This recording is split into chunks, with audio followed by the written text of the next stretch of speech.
Hello watch fans, Birth Year Watches here, and this time for you we have a 1979 Omega Seamaster 120 Quartz. This has another name which is in the title of the video, and I'm not going to try and pronounce it because you lot always pick on me when I get the languages that I don't speak and I get the pronunciation wrong. However, we can overlook that because few people actually know that name, so let's just concentrate on the watch. The first thing you will notice is the bracelet. Now the bracelet looks just like a very well-known other watch from Audemars Piguet, but Omega also used this on the later Seamasters, the Mayo divers, which you could turn the bezel on. This is fixed bezel.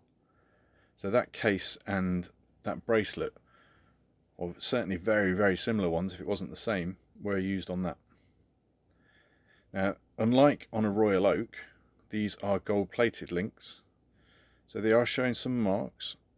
We're showing every little bit. You see little bubbles, but none of them have lost their gold plating. It's the original clasp with the medallion in, so they are there. Of course, this isn't the price of a bimetal Royal Oak, so you have to bear this in mind. The bracelet has been cleaned in our ultrasonic bath.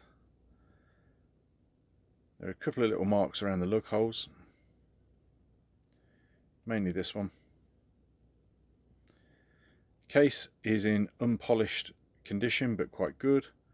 Again, just a few little marks, and the bezel is gold plated, and again you can just see where on the edge of the gold the bezel it's wearing a little bit.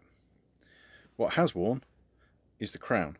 This should have a gold plated cap on it, and it's completely gone. But there is a trick with this watch. As it states on the back, it's the 1342 movement, and the reason we haven't changed the crown is you can't get them, or we can't. And what you do to set their hands, you press the button down in the middle of the crown, release and repress. Now I've actually got my mist there, so I'm going to try again.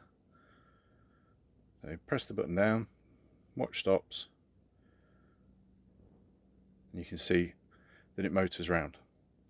Now it's very important on a 1342 to check that this works, because if it's not been set for a long time, they're very accurate movements, and if it's not been set for a long time, you will may have to look at getting it fixed, and they're not cheap or easy to get fixed.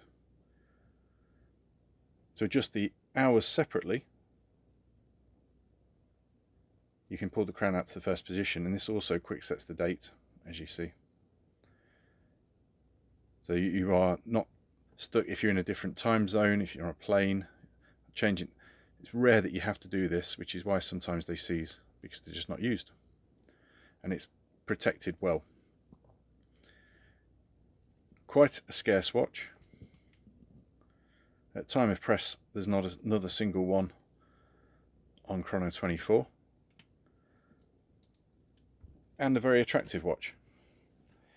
We have found one that sold at Bonham's, and this one is priced cheaper than that.